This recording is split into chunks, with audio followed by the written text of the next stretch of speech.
Hello students, मैं सुधा स्वागत करती हूँ आप सबका आपके अपने चैनल तैयारी ऑनलाइन में। आज हम डिस्कस करेंगे worksheet number 40। Worksheet number 40 class 9th का वर्कशीट है और वर्कशीट है 6 अक्टूबर 2020 का। आज का हमारा टॉपिक है नीतिगत फैसलों की प्रक्रिया। तो चलिए डिस्कस करते हैं वर्कशीट नंबर 40। अगर आप हमारे चैनल पर नए हैं तो आप हमारे चैनल को सब्सक्राइब कर लें, बेल आइकन को दबाएं ताकि सभी नोटिफिकेशन आप तक पहुँचता रहे।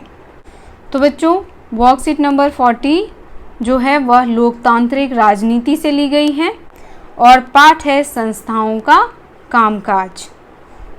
तो चलिए डिस्कस करते हैं आज नीतिगत फैसलों की प्रक्रिया पे। हमारे देश में राष्ट्रीय स्तर पर सरकार को केंद्र या संघ की सरकार कहा जाता है। तो राष्ट्रीय स्तर पर जो सरकार बनती है उसे हम क्या कहते हैं? उसे हम केंद्र सरकार या संघ सरकार कहते हैं। और केंद्र सरकार के महत्वपूर्ण फैसलों में मुख्य भूमिका निभाने वाली संस्था। अब देखिए, जैसे केंद्र सरकार कोई भी निर्णय लेती है तो उसके निर्णय पर 3 मुख्य संस्थाएं हैं जो अपना फैसला सुनाती है। पहला है विधायिका, कानून बनाने वाली। दूसरा कार्यपालिका, जो कानून का पालन कराने वाली है। और तीसरा न्यायपालिका, यानी कानून की सही समीक्षा करने वाली।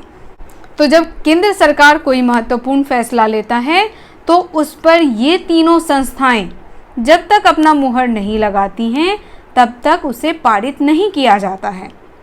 तो 3 संस्थाएं कौन कौन सी हैं बच्चों? पहला हो गया विधायिका, दूसरा कार्यपालिका और तीसरा न्यायपालिका। विधायिका का काम है कानून बनाना, कार्यपालिका का काम है उस कानून का पालन करना और न्यायपालिका का काम है कानून की सही समीक्षा करना, यानी सही तरीके से जांच पड़ताल करना कि जो कानून बनाई गई है या जिसका पालन हो रहा है वह सही है या नहीं है। तो यह काम किसका है? न्यायपालिका का। अब आगे देखिए, राजनीतिक संस्थाओं की आवश्यकता। राजनीतिक संस्थाओं की आवश्यकता क्यों पड़ी? सरकार पर नागरिकों की सुरक्षा, शिक्षा एवं स्वास्थ्य सुविधाएं आदि मुहैया कराने की जिम्मेदारी होती है। तो किस पर यह जिम्मेदारी होती है? सरकार पर। इसीलिए राजनीतिक संस्थाओं की आवश्यकता पड़ी। सरकार पर लोगों की सुरक्षा का, लोगों को शिक्षा प्रदान करने का, उनके स्वास्थ्य सुविधाओं का, इन सारी चीज़ों की जिम्मेदारियां होती हैं। जैसे हमारे घर में हमारे पापा के ऊपर ये सारी जिम्मेदारियां होती हैं कि किस प्रकार वह परिवार को सुरक्षित रखेंगे, उन्हें शिक्षित करेंगे और उनकी स्वास्थ्य सुविधाओं पर ध्यान रखेंगे। तो उसी प्रकार ये सारी जिम्मेदारियां सरकार पर होती है कि सरकार किस तरह अपने नागरिकों की सुरक्षा करता है, उन्हें शिक्षित करता है और उनकी स्वास्थ्य सुविधाओं का ध्यान रखता है। वह कर यानी कि टैक्स इकट्ठा करके सेना, पुलिस तथा विकास कार्यों पर खर्च करती है। जो टैक्स बच्चों हम पे करते हैं उन टैक्सों को कहाँ लगाया जाता है? सेना, पुलिस और विकास कार्य में। तो बच्चों, जो टैक्स हम पे करते हैं हमें ईमानदारी से हर वर्ष टैक्स पे करना चाहिए। इस तरह के कामों को विभिन्न संस्थाएं द्वारा की जाती है ताकि लोकतंत्र ठीक से काम कर सके और बड़े फैसले लेने में देश के सभी प्रमुख अधिकारी शामिल हों। अगर देश में कोई बड़े से बड़े फैसले लेने होते हैं तो उसमें जो संस्थाएं हम बनाते हैं उसमें जो प्रमुख लोग होते हैं वह क्या करते हैं? अपनी सहमति शामिल करते हैं और तब जा कर के कार्य संभव हो पाता है। अब आगे देखिए, इन संस्थाओं में निर्णय लेने वाले प्रमुख अधिकारियों में अब कुछ प्रमुख अधिकारी हैं जो इन संस्थाओं में क्या करते हैं? निर्णय लेते हैं। तो पहला राष्ट्रपति, जो भारत का प्रमुख नागरिक होता है। राष्ट्रपति जो कि औपचारिक रूप से देश का सबसे बड़ा अधिकारी यानी कि राजा के तौर पर होता है। कौन? हमारा राष्ट्रपति। प्रधानमंत्री, सरकार की ओर से अधिकांश अधिकारों का इस्तेमाल वही करता है तथा अन्य मंत्रियों की नियुक्ति में राष्ट्रपति से सिफारिश करता है। अब देखिए, राष्ट्रपति को मैंने कहा यहाँ पे राजा क्या काम करता है? वह प्रधानमंत्री को आदेश देता है। अगर प्रधानमंत्री कोई सही काम करना चाहता है तो प्रधानमंत्री किससे आदेश लेता है? राष्ट्रपति से। और मंत्रियों की नियुक्ति में प्रधानमंत्री किससे सिफारिश करता है? राष्ट्रपति। क्यों करता है? क्योंकि राष्ट्रपति देश का सबसे बड़ा अधिकारी होता है। संसद राष्ट्रपति, लोकसभा और राज्यसभा को मिलाकर बनती है। संसद किन चीज़ों को मिलाकर के बनती है? तो बच्चों, संसद राष्ट्रपति, लोकसभा और राज्यसभा को मिलाकर बनती है। लोकसभा निचले सदन को कहते हैं और राज्यसभा उच्च सदन को कहते हैं। राष्ट्रपति दोनों सदनों का सदस्य नहीं होता, फिर भी संसद के फैसले इनकी मंजूरी के बाद ही लागू होते हैं। अब देखिए, राष्ट्रपति जो हैं वह राज्यसभा के सदस्य होते हैं, लोकसभा के नहीं होते। इसके बावजूद भी अगर कोई फैसला लेना है प्रधानमंत्री को तो वो किसकी मंजूरी से लेंगे? राष्ट्रपति की मंजूरी से।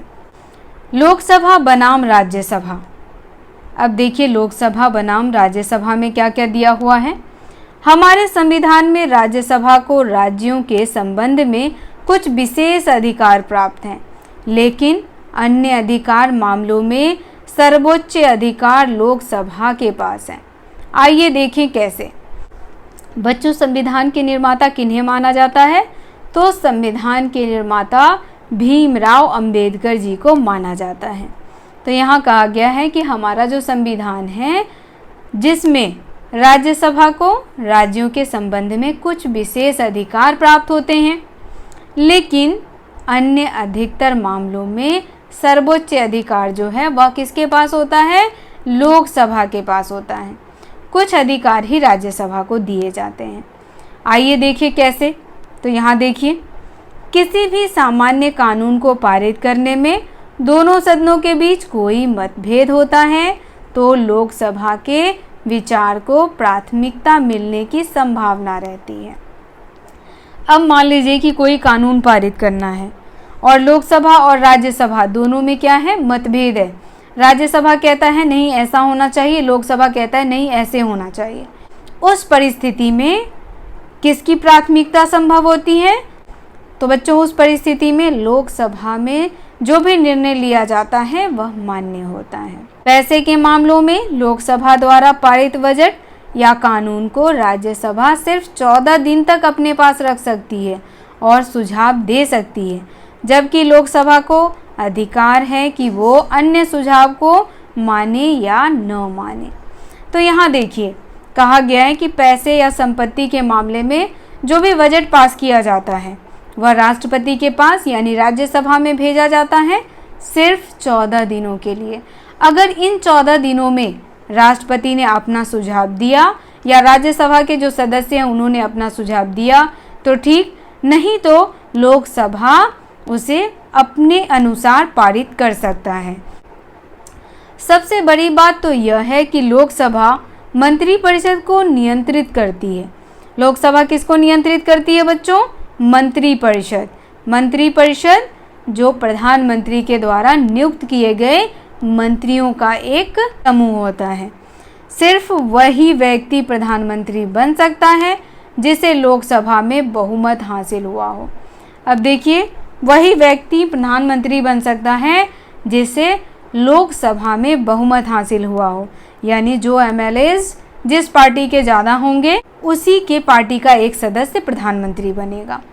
लोकसभा के आधे से अधिक सदस्य यह कह दें कि उनको मंत्रिपरिषद पर विश्वास नहीं है तो प्रधानमंत्री सहित सभी मंत्रियों को पद छोड़ना पड़ेगा, जबकि राज्यसभा को ये अधिकार प्राप्त नहीं है। यह अधिकार किसे प्राप्त है बच्चों? लोकसभा को, लेकिन राज्यसभा को यह अधिकार नहीं दिया गया है। तो चलिए देखते हैं आज का हमारे वर्कशीट में प्रश्न क्या क्या पूछा गया है। पहला प्रश्न हमारा है, देश की केंद्र सरकार से आप क्या समझते हैं? इसकी प्रमुख संस्थाओं के नाम बताइए। तो देखिए बच्चों, इसका उत्तर यहाँ दिया हुआ है।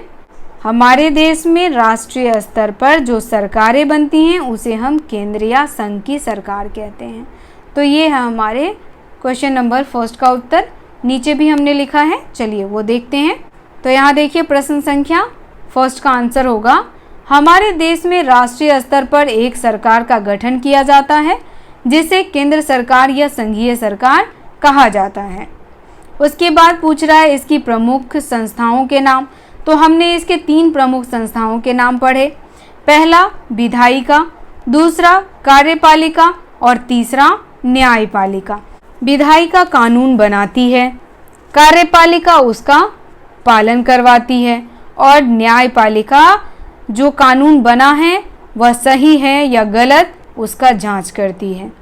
तो तीनों के कार्य अलग अलग हैं। चलिए अब प्रश्न संख्या 2 देखते हैं।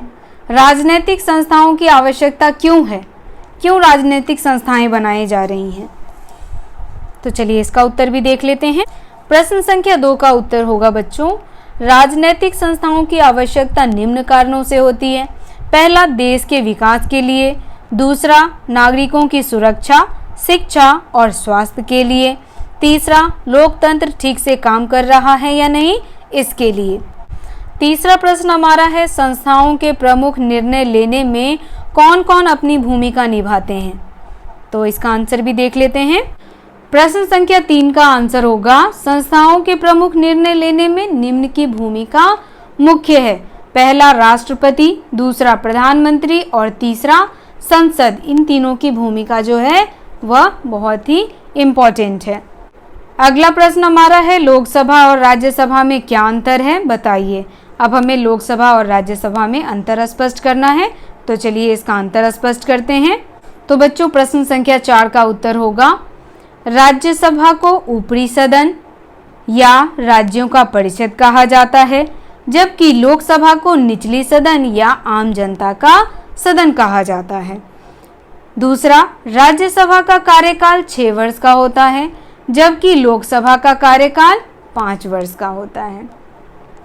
तीसरा होगा, राज्यसभा अस्थायी सदन है और लोकसभा अस्थायी सदन।